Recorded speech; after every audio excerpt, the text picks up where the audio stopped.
오늘 하나님께서 저에게 주신 말씀은 사도행전 21장 19절에서부터 26절까지입니다. 19절부터 저와 여러분이 한 절씩 교독하도록 하겠습니다. 바울이 문안하고 하나님이 자기의 사역으로 말미암아 이방 가운데서 하신 일을 낱낱이 말하니 그들이 듣고 하나님께 영광을 돌리고 바울더러 이르되 형제여 그대도 보는 바에 유대인 중에 믿는 자 수만이 있으니 다 율법의 열성을 가진 자라. 내가 이방에 있는 모든 유대인을 가르치되 모세를 배반하고 아들들에게 할례를 행하지 말고 또 간섭을 지키지 말라 한다 함을 그들이 들었도다. 그러면 어찌할꼬 그들이 필연 그대가 온 것을 들으리니 우리가 말하는 이대로 하라. 서원한 네 사람이 우리에게 있으니 그들을 데리고 함께 결례를 행하고 그들을 위하여 비용을 내어 머리를 깎게 하라. 그러면 모든 사람이 그대에 대하여 들은 것이 사실이 아니고 그대도 율법을 지켜 행하는 줄로 알 것이라. 주를 믿는 이방인에게는 우리가 우상의 제물과 피와 목매어 죽인 것과 음행을 피할 것을 결의하고 편지하였느니라 하니 바울이 이 사람들을 데리고 이튿날 그들과 함께 결례를 행하고 성전에 들어가서 각 사람을 위하여 제사 드릴 때까지의 결례 기간이 만기된 것을 신고하니라. 아멘. 원칙과 융통 사이를 걷다라는 제목으로 송필호 목사님 말씀 전해 주시겠습니다. 만일 우리가 어떤 지역에 여행을 가기로 했는데 믿을 만한 어떤 사람으로부터 당신이 만약 그곳에 가면 흉악한 강도를 만나서 곤욕을 치르게 될 것이다, 그렇게 이야기를 듣는다면 쉽게 떠날 수 있을까요? 아마도 10중 8구 여행을 취소하게 될 것입니다. 가이사랴에 도착한 바울은 선지자 아가보로부터 불길한 예언을 듣게 됩니다. 아가보는 천하에 큰 흉년이 들 것이라고 예언한 적이 있는데 로마 황제 글라우디오 그때에 그대로 이루어진 적이 있죠. 이 아가보 선지자는 바울이 예루살렘에 도착하면 체포되어 손발이 묶여 이방인의 손에 넘겨지게 될 것이다, 마치 눈으로 보듯 생생하게 그 장면을 전했습니다. 그 말을 들은 가이사랴의 신자들뿐만 아니라 또 바울과 함께 동행한 형제들은 한 목소리로 예루살렘으로 올라가지 말라고 만류했습니다. 하지만 바울은 가겠다는 뜻을 굽히지 않습니다. 왜냐하면 그는 이미 주 예수의 이름을 위하여 결박뿐만 아니라 죽을 것까지도 각오했다고 그렇게 고백하고 있기 때문입니다. 결국 그들은 주님의 뜻대로 이루어지기를 바랍니다 라고 하면서 더 이상 말하지 않습니다. 15절입니다.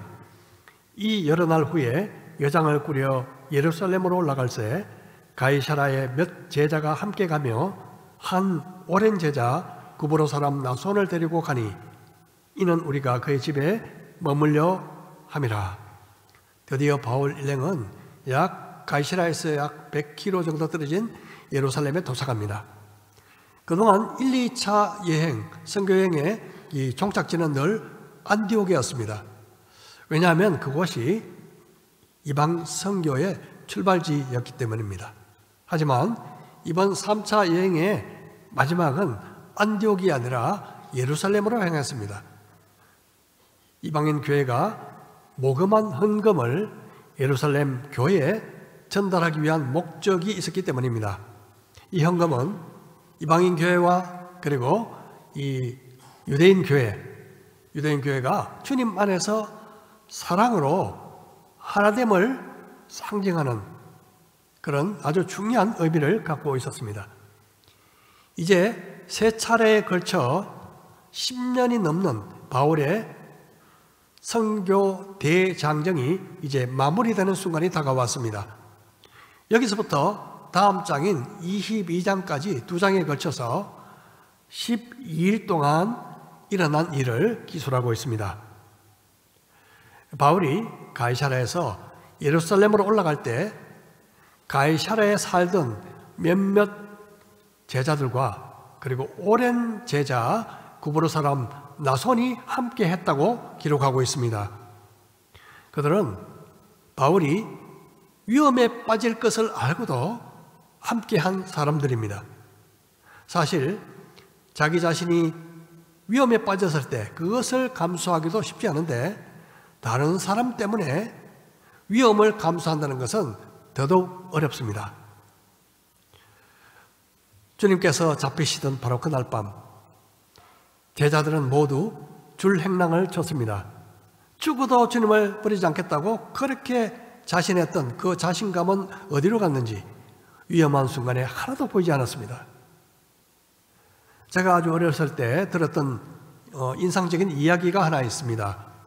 기원전 4세기에 이 그리스에서 피시아스라는 청년이 어떤 제목으로 왕 앞에서 심판을 받고 재판을 받고 사형을 당하게 되었는데 그가 이런 청혼을 했습니다. 마지막으로 연로하신 나이 많은 부모님을 뵙고 와서 사형을 받게 해주십시오. 왕이 쉽게 허락하지 않았죠. 그때 그의 친구 다몬이라는 사람이 내가 나의 생명을 담보로 하겠습니다. 그를 집으로 보내주십시오. 왕에게 간청하여 드디어 허락을 받아내죠. 그런데 돌아오기로 한 그 날짜에 이 피시아스가 돌아오지 않는 것입니다. 결국 그 친구 대신 다몬이 사형을 당하게 되었는데 주위 사람들은 신의를 저버린 그 친구를 비난했습니다. 그리고 친구 대신 사형이 집행되려는 그 순간 저 멀리 모래바람을 일으키며 말을 타고 부랴부랴 사형장으로 뛰어 들어오는 피시아스를 발견하게 됩니다. 결국 왕은 그들의 우정을 보고 너무 감동을 받아 이 피시아스를 사면해 주었다는 이야기입니다. 아마 여러분도 들어본 적이 있으시죠? 주님은 친구를 위하여 목숨을 버리는 것보다 더 큰 사랑이 없다고 우리에게 말씀하셨습니다. 그런데 목숨이 걸린 문제 말고도 크고 작은 위험을 그 누군가를 위해서 감수할 때 진정으로 예수 그리스도의 사랑이 실천되어지는 그 사랑이 보여지는 그런 절호의 기회가 된다는 것입니다. 이전에 러시아 단기 선교를 갔던 적이 있는데요. 돌아오던 중이었습니다. 러시아 공항에서 출국장에서 모든 수속을 끝내고 이제 탑승만 기다리고 있었죠. 단체로 모든 짐을 다 붙이고요. 그런데 그 가운데 어떤 한 학생이 어쩔 줄 몰라 하는 그런 학생이 눈에 띄었습니다. 물어보니까 꽤 비싼 선물을 샀는데요. 뭐 얼마나 돈이 있었겠습니까? 학생이. 그게 공교롭게도 액체로 된 것이라 이 기내에 들고 들어올 수가 없었다는 거죠. 그걸 압수당했답니다. 그것을 찾으려면 다시 출국장 밖으로 나가야 되고 또 러시아 공항이다 보니 밖에 나가면 다시 들어올 수 있을지도 한 번도 경험해 보지 못한 일이기도 했습니다. 그리고 그것을 찾을 수 있을지 또 그것을 또 수화물로 붙일 수 있을지도 불확실했고 더구나 밖으로 나간 사이에 비행기가 출발할 수도 있었습니다. 비행기를 놓친다면 정말 큰 문제죠. 하지만 그 학생에게는 그 선물이 대단히 중요한 것 같이 보였습니다. 더구나 봉사 기간 동안 학생들에게 주님의 사랑을 전하고 했던 저로서 마음에 계속 걸렸죠. 사람들은 아무도 어떻게 손을 쓸 수가 없어 보였습니다. 그래서 위험을 감수하고 그 학생을 데리고 출국장 밖으로 뛰어나갔습니다. 그리고 선물을 찾았어요.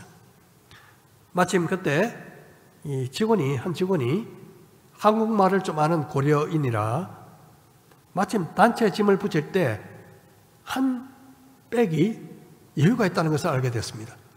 그래서 그것을 고맙게 짐으로 붙여주었죠. 이리저리 수속을 다 끝마치고 보니 시간을 보니 비행기가 떠날 시간이 얼마 남지 않은 거예요. 그래서 다시 출국 심사를 받기 위해 불이 나게 함께 뛰었습니다. 100m 달리기. 다행히 비행기가 떠나기 직전에 함께 비행기를 탑승할 수가 있었습니다. 그때 이런 생각이 들었습니다. 남을 위해 이 위험을 감수한다는 것이 쉽지 않은 일이구나. 하지만 그 위험이 클수록 예수 그리스도의 사랑을 나타낼 기회가 그만큼 크구나 하는 사실을 깊이 깨달았습니다. 아마도 이 가이사라의 형제들은 바울을 위해 어떤 위험도 감수하리라 그런 마음으로 기꺼이 동행했을 것입니다. 예루살렘에 도착한 바울 일행은 예루살렘에 있던 형제들로부터 아주 따뜻한 환영을 받았습니다. 다음 날 바울 일행은 예루살렘 교회 지도자였던 야고보를 만나게 됩니다. 여기서 야고보는 예수님의 동생 야고보입니다. 이름이 똑같은 또 다른 야고보가 있죠. 바로 예수님의 12 제자 중에 한 사람이면서 사도 요한의 형제였던 야고보인데 그는 사도행전 12장에서 헤롯에 의해 이미 칼로 순교를 당했습니다. 이때 이 무렵 베드로도 감옥에 갇혔지만 천사의 도움으로 기적적으로 구출되어 다른 곳으로 피했다가 그 후에 아마 각지를 돌면서 선교 활동에 주력했던 것으로 보입니다. 이제 예루살렘 교회의 지도적 책임은 예수님의 동생 야고보에게 있었습니다. 바울은 야고보와 모든 장로들이 모인 그 자리에서 그동안의 선교 활동을 통해 하나님이 하신 일을 아주 상세하게 보고했습니다. 바울의 선교 보고를 들은 그들은 모두 하나님께 영광을 돌렸습니다. 비록 사역의 영역은 달랐지만 주님 안에서 하나됨을 보여준 아주 아름다운 장면이었습니다. 거기엔 질투도 없었고 경쟁도 없었고 비판도 없었습니다. 오직 하나님께 영광이었습니다. 비록 바울을 통하긴 했지만 하나님께서 이방인 가운데 하신 일이었기 때문입니다. 우리 지난주에 K국에서 선교하는 우리 이 선교사의 선교 보고를 들었습니다. 그곳에서 이 선교사를 통해서 하신 주님의 역사를 들으며 우리는 하나님께 영광을 돌렸습니다. 이 선교사는 제가 과거에 병원에 근무할 때 그 병원에서 일하던 치과 수련이었습니다. 어느 날 그가 그리스도인인 것을 제가 알고 그 후로 정기적으로 만나 돕기 시작했습니다. 그러던 중에 그로부터 도리어 제가 큰 도전을 받은 것이 있습니다. 그것은 꺼지지 않는 선교 비전이었습니다. 수련의 생활이 아무리 바쁘고 힘들어도 선교 가지 않으면 마치 죽을 것 같아. 그런 선교에 대한 확신과 부르심에 대한 그런 뜨거운 열정이 식을 줄 몰랐습니다. 저는 그런 확신을 가진 사람을 좀처럼 보지 못했습니다. 결국 그 후에 중앙아시아 모 이슬람 국가로 파송이 되었지만 선교 사실이 발각되면서 추방을 당했습니다. 선교사가 사실 추방되는 것은 엄청난 충격과 후유증을 남기기 마련입니다. 하지만 그런 빠른 시간 내에 주님의 안대로 그 어려움들을 잘 극복하고 지금 다시 K국에서 선교 사역을 잘 감당하고 있음을 보고 하나님께 감사가 됩니다. 특별히 소외되고 낮은 사람들을 대상으로 사역하면서 전혀 예상하지 못한 주님의 역사가 일어나고 있음을 보게 됩니다. 이슬람 국가에서 저는 그런 사역을 할 수도 없고 또 한 적도 없습니다. 그를 통해서 하나님이 하시는 일에 대하여 영광을 돌릴 뿐입니다. 요사이 그 유튜브 방송에 나오는 많은 간증들이 있죠. 특별한 경험을 나누는 분들의 간증을 들으면서 은혜를 받기도 하고 대리만족도 하기도 하고요. 때로는 좌절감에 빠질 수도 있습니다. 그 간증을 들으면서. 왜냐하면 그들과 비교하는 마음이 생겨서 와, 나는 그동안 뭐 했지? 혹은 하나님은 왜 나에게 그런 은혜를 주시지 않는 거야? 그런 생각이 들면서부터죠. 그래서 종종 성공보다도 실패에 대한 간증이 더 큰 공감을 받고 또 위로와 은혜도 받기 마련입니다. 그런데 간증을 통해서 우리가 바라봐야 할 것은 뭘까요? 하나님의 영광입니다. 영웅담이 아니라 하나님의 영광에 초점 맞추는 것이 중요합니다. 누군가의 업적이 아니라 하나님께 영광을 돌려야 하는 것입니다. 예루살렘 지도자들은 바울의 그 놀라운 선교, 보고를 듣고 모두 하나님께 영광을 돌렸습니다. 우리 교회 성도들 모두 누군가를 통해서 하나님이 하신 일을 들을 때마다 즉시 하나님께 영광 돌릴 수 있기를 축복합니다. 20절입니다.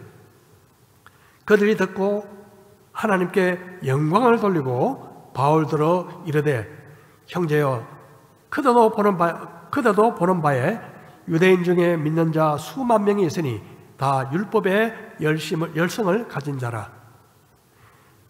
유대인 중에 믿는 자가 굉장히 많았지만 모두 율법에도 열심인 사람들이었습니다. 다시 말해서 예수님을 믿는다고 하면서도 제사를 드리는 일, 절기 지키는 일, 안식일 지키는 일 등등 율법을 철저히 지킨 사람들이었습니다. 그런데 문제는 그들 속에서, 그들 가운데서 바울에 대한 나쁜 소문이 돌았다는 것입니다. 어떤 소문일까요? 21절에 보면 나옵니다. 내가 이방에 있는 모든 유대인을 가르치되 모세를 배반하고 아들들에게 할례를 행하지 말고 또 관습을 지키지 말라 한다 함을 그들이 들었도다. 그 소문은 바울이라는 사람이 외국에 사는 유대인들에게 할례 행하지 마, 관습도 지키지 마, 율법도 모세도 배척하라, 이런 가르침으로 가르친다는 것이었어요. 과연 사실이었을까요? 전혀 아니었습니다. 모두 가짜 뉴스였습니다. 바울은 유대인들에게 이렇게 가르친 적이 없습니다. 물론 유대인이 아닌 이방인들에게는 할례를 받을 필요가 없다고 가르쳤고 절기를 지킬 필요도 없다고 가르쳤습니다. 할례나 절기 준수가 구원의 조건이 아니었기 때문입니다. 하지만 유대인들에게는 할례를 받지 말라거나 절기를 지키지 말라 그렇게 하지 않았습니다. 단지 모세의 율법, 할례 그리고 절기 준수는 구원의 조건이 아니라고 가르쳤을 뿐입니다. 당시 유대교를 믿는 유대인들은 율법을 지켜야 구원을 받는다 그렇게 생각했습니다. 그래서 바울은 율법을 지켜서 구원을 얻는 것이 아니라 오직 예수 그리스도를 믿음으로 구원 얻는다고 가르쳤습니다. 그렇다고 율법이 전혀 필요 없다고 말하지 않았습니다. 오히려 율법은 거룩하고 선하고 의로운 것이라고 했죠. 그리고 율법은 우리로 하여금 죄를 깨닫게 하는 일이라고 역할을 한다고 우리에게 가르쳐 주었습니다. 율법을 지키는 것이 구원의 조건이 아니지만 그렇다고 해서 율법을 버리라 그렇게 말하지 않았습니다. 이 바울은 2차 전도 여행을 마치고 돌아오기 전에 고린도라는 도시에서 하나님께 서원을 하고 머리를 깎았습니다.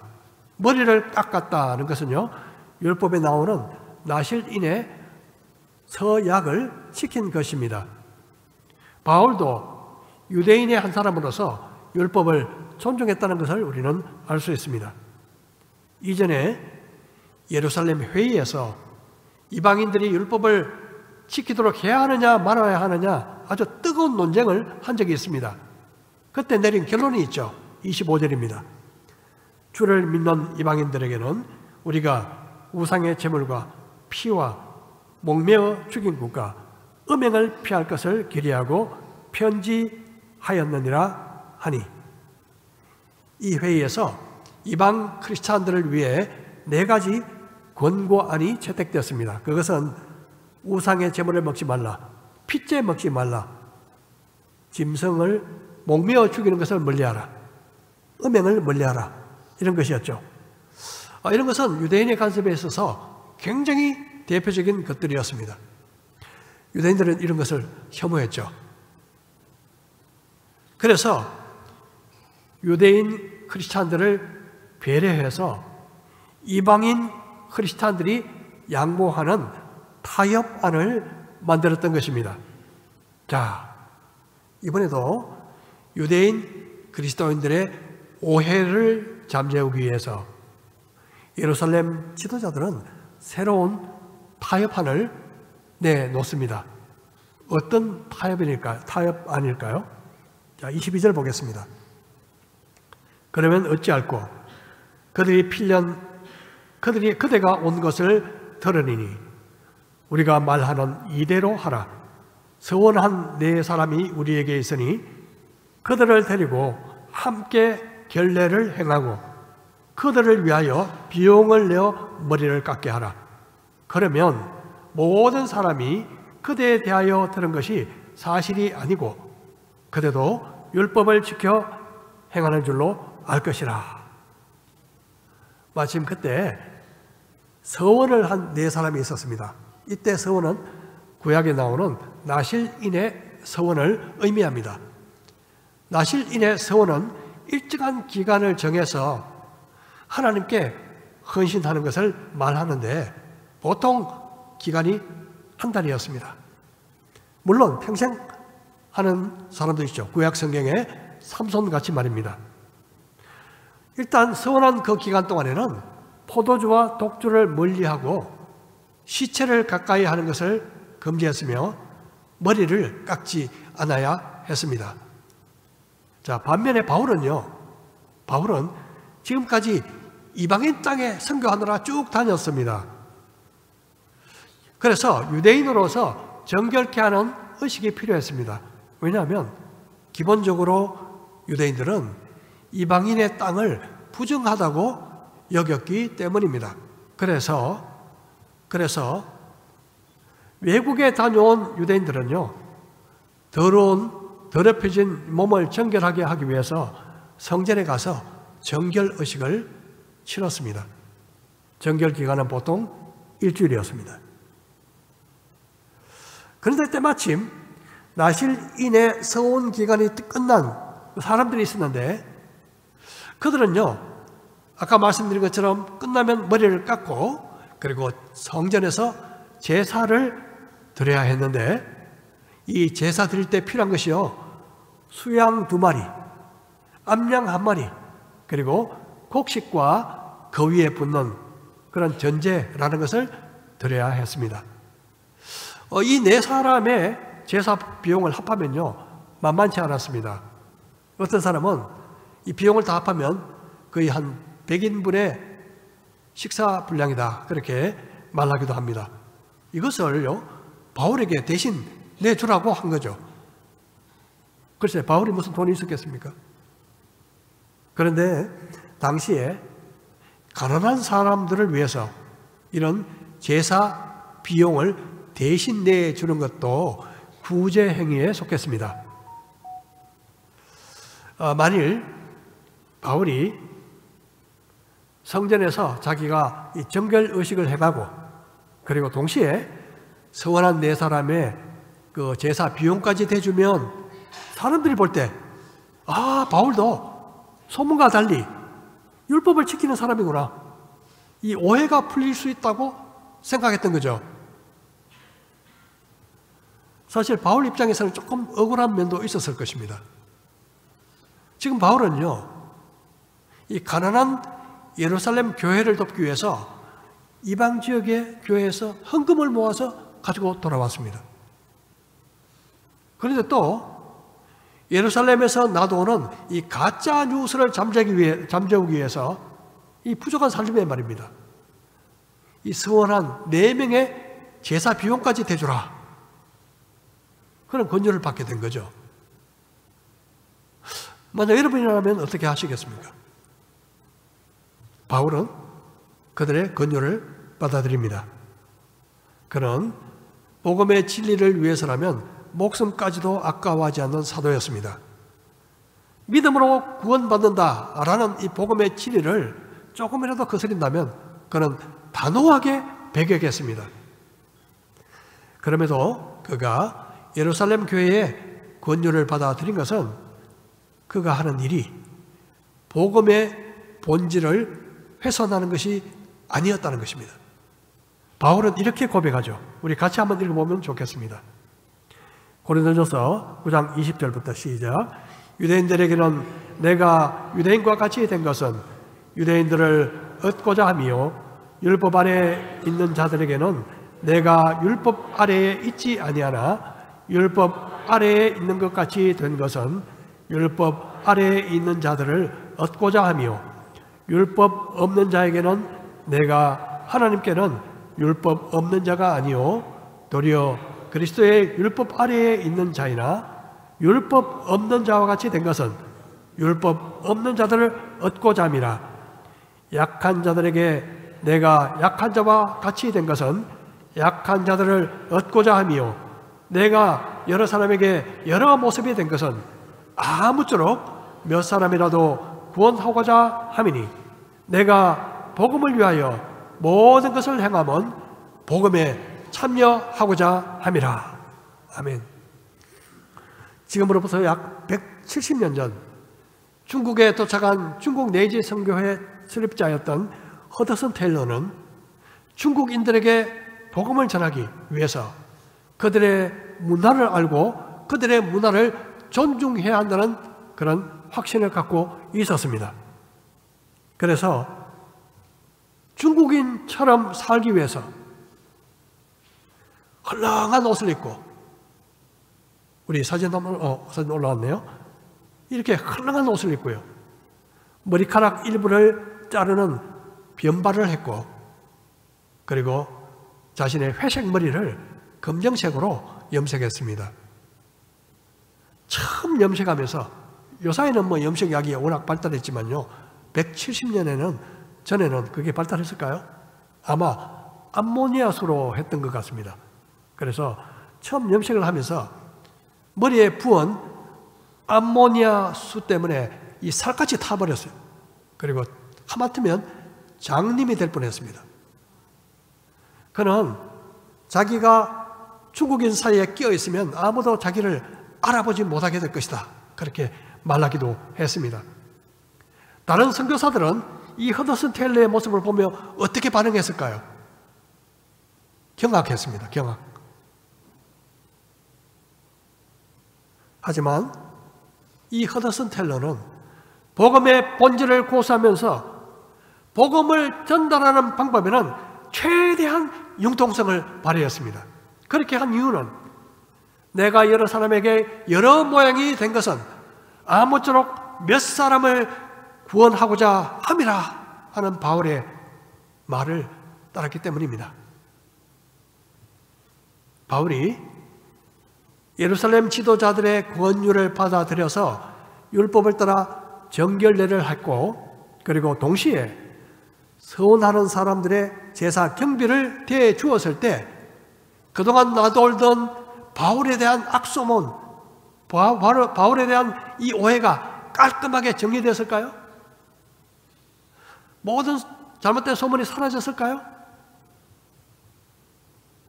아쉽게도 전혀 그렇지 않았습니다. 또 다른 가짜 뉴스가 생산되었습니다. 그것은 바울이 이방인을 데리고 이방인 출입 금지 구역인 성전 안으로 들어갔다는 헛소문이었습니다. 이 새로운 가짜 뉴스로 인해 지금까지 모든 일들이 헛수고가 되고 맙니다. 그 다음 이야기는요, 다음 주에 이어가도록 하고, 돌아보면 이 선지자 아가보가 이야기한 예언이 그대로 이루어졌습니다. 비록 유대인들의 오해를 풀고자 바울은 최선을 다했지만 전혀 기대처럼 되지 않았습니다. 결국 바울은 소동에 휘말려 체포되고 결박되어 이송당하게 되죠. 여러분, 우리가 아무리 복음의 진리를 따라 행한다 할지라도 뜻대로 되지 않고 꼴 때가 많습니다. 선의의 오해를 풀기 위해서 최선의 노력을 다했지만 또 다른 오해가 또 생겨서 모든 노력이 숲으로 돌아가고 오히려 상태가 악화될 때도 있습니다. 그럼에도 불구하고 하나님은 이 모든 것을 합하여 선하신 계획을 이루어 가실 것입니다. 결국 바울은 자신이 원하는 방법은 아니었지만 그가 목표로 했던 로마의 죄수의 신분으로 가게 되는 것입니다. 주님의 뜻을 따라 산다 해도 우리는 수많은 어려움을 당하게 됩니다. 주님을 위해서, 복음을 위해서, 누군가를 위해서 위험을 감수할 때 그 문제가 해결될 수도 있지만 전혀 정반대의 일이 일어나기도 합니다. 당연히 왜 이런 일이 내게 생기지? 하는 의문이 꼬리를 물고 일어나게 됩니다. 원칙과 융통성 사이에서 최선을 다해보지만 예상하지 못한 일이 일어나면서 모든 것이 숲으로 돌아갈 때도 있습니다. 우리는 그 이유를 알지 못합니다. 하지만 한 가지 확실한 사실이 있습니다. 우리의 선한 노력이 보상받지 못한다 해도 하나님은 궁극적인 선을 이루실 것이라는 사실입니다. 그러므로 우리가 할 수 있는 일은 선하신 주님께 맡기고 온전히 의지하는 것 뿐입니다. 우리 다 같이 이런 기도를 한번 드렸으면 합니다. 오랜만에 제가 갈로를 하나 만들었습니다. 뭘까요? 본질과 비본질을 구별할 수 있는 지혜를 주십시오. 진리가 아닌 사소한 것에 목숨 걸지 않게 해 주십시오. 원칙과 융통성 사이에 길을 잃지 않도록 도와주십시오. 융통성은 언제나 복음을 위해서 발휘하게 하소서. 마지막 뭘까요? 문제가 너무 어렵습니까? 실패까지도 주관하시는 주님을 신뢰하게 도와주십시오.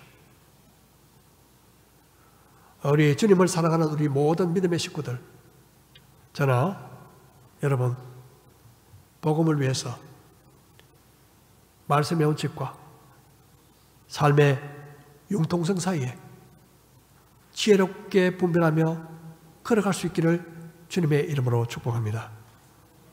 그리고 또 그렇게 산다 해도 선하지 않는 결과가 나온다 해도 선하신 하나님께서